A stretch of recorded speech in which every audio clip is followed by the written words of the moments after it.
అందరికీ నమస్కారం. నేను మీ కిరా కార్పేని. అయితే లడ్డూ వివాదం గురించి పేర్ని నాని ఏం మాట్లాడాడో ఒకసారి విందాం. ఇక మామూలుగా బరితెగించిన ముత్తైదు నారా చంద్రబాబు నాయుడు గారు మాట్లాడతాడు. చంద్రబాబు నాయుడు గారిని పట్టుకొని బరిదెగిచ్చిన ముత్తైదు అంటున్నాడు. ఈ రోజు ఆంధ్ర రాష్ట్రంలో ప్రజలందరూ కూడా మొండ మోసిన 5 అంటే వెంటనే గుర్తుకొచ్చే జగన్మోహన్ రెడ్డి అంటున్నారు. ఆయన పట్టుకొని ముత్తైదు అంటున్నావు. మరి మొండ మోసిన 5 151లో ఈ రోజు 5 ఎగిరిపోతే అవి ఎక్కడికి పోయినాయి, ఎందుకు పోయినాయి, ఎలా పోయినాయి, ఎప్పుడు తిరిగి వస్తాయని ఈ రోజు కూడా మీరు విశ్లేషించుకునేటువంటి పరిస్థితుల్లో లేరు. అనిల్ కుమార్ యాదవ్ చెప్పినట్టు జల్లెడు బట్టి ఎతకండి, జల్లెడు బట్టి ఎతికినా కూడా ఆ 5 ఈ రోజు మీకు దొరికే అవకాశం కూడా లేదని చెప్తున్నా. నారా చంద్రబాబు నాయుడు గారి గురించి మాట్లాడినటువంటి స్థాయి నీకుందా?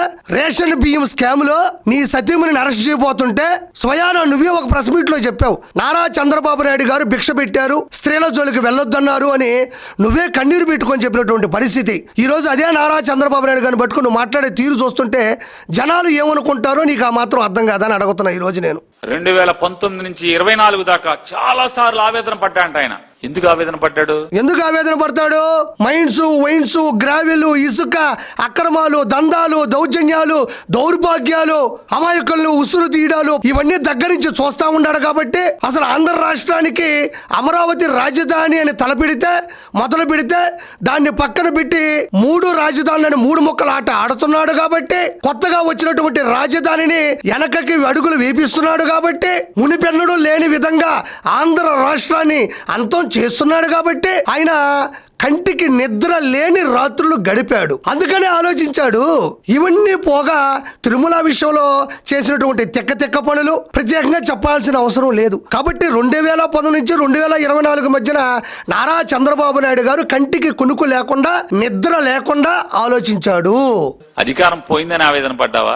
నీకన్నా చిన్నోడు 4 పదులు కుర్రాడు రాజకీయాల్లో మీకు కుక్క చావు చూపించాడనా? ఏందయ్యా పేరు నాని కుక్క చావు చూపించాడా? కుక్క చావు అంటే అసెంబ్లీలోకి అడుగు పెట్టలేకపోవడం, ఆంధ్రాలోకి రాలేకపోవడం, ప్రతిపక్ష హోదా అడుక్కోవడం, దీన్ని కుక్క చావు అంటారు. వైఎస్ఆర్సీపీ ఫ్యాన్ యొక్క వేగం 151 ఉంటే దాంట్లో 5 పక్కకు దోసేసి ఆ వేగాన్ని 11కు తగ్గించారు. చూడండి నారా చంద్రబాబు నాయుడు గారు. అది జగన్మోహన్ రెడ్డికి నారా చంద్రబాబు నాయుడు గారు ఇచ్చినటువంటి కుక్క చావు. జగన్మోహన్ రెడ్డి కుక్క చావు చూపించాడు అంటున్నావు. అదే 4-10 వయసులో ఉండేటువంటి నారా లోకేష్ గారు నీకు మీ యొక్క వైఎస్ఆర్సీపీ పార్టీకి ఎలాంటి కుక్క చావు చూపించాడు చెప్పనక్కర్లేదుగా. యువగలం పాదయాత్రతో ఎలాంటి సంచలనమైనటువంటి తీర్పుని ప్రజల ద్వారా అందిపుచ్చుకున్నాడో ప్రత్యేకంగా చెప్పనక్కర్లేదు కదా. మరి తొర్రిపల్లి నేను నిన్ను సూటిగా ప్రశ్నిస్తుండా. అదే 4-10 వయసులో ఉండేటువంటి నారా లోకేష్ గారు మంగళగిరిలో పోటీ చేశాడు. అదే 4-10 వయసు అని చెప్పే నువ్వు అదే మీ జగన్మోహన్ రెడ్డి పులివెందులో పోటీ చేశాడు. కడప కింగ్, పులివెందుల పులిబిడ్డ, పులివెందుల్లోనే పుట్టినటువంటి పులిబిడ్డ పోటీ చేస్తే 61,687 మెజారిటీ వస్తే అసలు మంగళగిరికే సంబంధం లేనటువంటి 4-10 వయసులో ఉండేటువంటి నారా లోకేష్ గారు పోటీ చేస్తే 91,413 మెజారిటీ వచ్చింది. ఇదే నిజంగా చెప్పాలి అంటే కుక్క చావు అంటారు. నేను పులివెందుల బిడ్డని, పులివెందుల పులిని, కడప కింగ్ని, నేను మీసం మెలేస్తాను, మాకు రోషాలు పౌరుషాలు ఉంటాయని స్థానికంగా ఉండేటువంటి నీకు వచ్చిన మెజారిటీ ఎంత? అసలు సంబంధం లేని మంగళగిరిలో నారా లోకేష్ గారికి వచ్చినటువంటి మెజారిటీ ఎంత? ఇది నిజంగా చెప్పాలి అంటే కుక్క చావు అని చాట్ జీపీటీలో ఎదిగితే ఖచ్చితంగా నీ మెజారిటీ గురించి మాట్లాడుకునేటువంటి పరిస్థితి వచ్చింది. దేనికైనా అడుగుతున్నాను, దేనికి మీ జీవితంలో ఎంత ఘోర పరాజయాన్ని ఎప్పుడు చూడనటువంటి పరిస్థితులు మీకు కల్పించాడనా? దేనికి ఆవేదన? ఎవరిదయ్యా ఘోర పరాజయం? జగన్మోహన్ రెడ్డి పార్టీ తాలూకు 2019 నుంచి 2024 ఎలక్షన్స్ రిజల్ట్ వరకు గాన మీ కథ గురించి గాన క్షుణ్ణంగా గాన చెప్పగలిగితే దానికన్నా ఘోర పరాజయం ఈ ప్రపంచ భూమి చరిత్ర లేదని చెప్తున్నాను నేను. చంద్రబాబు నాయుడు గారు, మీరు, పవన్ కళ్యాణ్ గారు, నారా లోకేష్ నాయుడు గారు, బిఆర్ నాయుడు గారు, శ్యామలరావు గారు కలిసి ఆ నెయ్యిని కొనుక్కున్నారు. ఏది పంది కొవ్వు, గొడ్డు కొవ్వు లేదా చేప కొవ్వు కలిసింది అని చెప్పి మీరు వెనక్కి పంపించినటువంటి ఆ లారీలు సిబిఐ చార్జ్ షీట్ లో పేర్కొన్నట్టుగా సరాసరి వైష్ణవి డైరీ పేరు మీద మళ్ళీ మీకు వచ్చినాయి కదా. నిజంగా నారా చంద్రబాబు నాయుడు గారు ఇలాంటి తప్పిదాలే చేసుంటే కూటమిలో ఉన్నటువంటి నారా లోకేష్ గారు, దాంతోపాటు పవన్ కళ్యాణ్ గారు చేసే ఉంటే మొట్టమొదటిసారి దాన్ని తెర మీదకు తీసుకొచ్చింది ఎవరు? దాని గురించి ప్రెస్ మీట్ పెట్టి చెప్పింది ఎవరు? ఆయన నిజంగా తప్పు చేసే వాడే అయితే, తప్పు చేయాలి అనుకున్న వాడే అయితే, తప్పు చేసిన తనే ఎందుకు ప్రెస్ మీట్ పెట్టి చెప్తాడు? ఆయన ఎందుకు తెర మీదకు తీసుకొని వస్తాడు? ఈ రోజుకి కూడా సిబిఐ ఇన్వెస్టిగేషన్ టీముని ఎందుకు ఆయన ప్రవేశపెట్టాల్సి వచ్చిందని నేను ప్రశ్నిస్తా ఉండా. ఈ రోజు 100% తిరుమల విషయంలో చేసినటువంటి ఏదైతే తారుమారు అయినటువంటి పనులున్నాయో అది జగన్మోహన్ రెడ్డికి సంబంధించిందని ప్రజలందరికీ తెలుసు. అంతేగాని నారా చంద్రబాబు నాయుడు గారు, నారా లోకేష్ గారు, పవన్ కళ్యాణ్ గారు పదే అడుగుతున్నది ఒకటే, ఎందుకు నీకు వెంకటేశ్వర స్వామి అంటే కోపం? అన్యమత ప్రచారాన్ని ఎందుకు పైన విస్తృతం చేశామని అడుగుతున్నారు. ఈరోజు 20 కోట్ల లడ్డూలు, 60 లక్షల కిలోల కల్తీ నెయ్యి, 250 కోట్ల రూపాయల లూటీ, దీని గురించే వాళ్ళు ప్రశ్నిస్తున్నారు. సరాసరి వైష్ణవి డైరీ పేరు మీద మళ్ళీ మీకు వచ్చినాయి కదా, మీరు వాడేశారు కదా, భక్తులకి లడ్డూలు తయారు చేసి పెట్టేశారు కదా, చంద్రబాబు నాయుడు గారు నిజంగా మీరు పెట్టేశారు కదా, పనిచేశారు కదా, మీరు లూటీ చేసేసారు కదా అంటున్నావు. ఆధారాలు ఎక్కడున్నాయి? ఆరోపణలకి నిరూపణలు ఉండాలి, ఆధారాలు ఉండాలి. ఈ రోజు సిబిఐ సిట్ చార్జ్ షీట్ లో palm oil, palm kernel oil, acetic acid ester, lactic acid, లప్సా లాంటి విషపూరితమైన రసాయనాలతో కూడినటువంటి అసలు పాల పదార్థమే లేనటువంటి నెయ్యితో 20 కోట్ల లడ్డూలు తయారు చేసి భక్తులకు ఇచ్చారనేది పూర్తిగా వివరంలోకి వచ్చింది. పూర్తి స్థాయి ఆధారాలు కూడా ఉన్నాయి. మాటికి మా ఇంట్లోంచి చూస్తే వెంకటేశ్వర స్వామి వైబ్స్ మాకు వస్తాయి, అలా పెరిగినేనని మాట్లాడారు. మీ జన్మలో ఎప్పుడన్నా తిరుపతికి వెంకటేశ్వర స్వామికి ఎప్పుడైనా తలనీలాలు ఇచ్చారా మీరు? మీ తండ్రి చచ్చిపోతే, తల్లి చనిపోతే జుట్టు తీశారా మీరు? కర్మక అయా పేరు నాని, తిరుమల కొండ మీద తలనీలాలు ఇవ్వడం కంపల్సరీ కాదు. తలనీలాలు ఇస్తేనే వాళ్ళు ఖచ్చితంగా హిందువులని కాదు.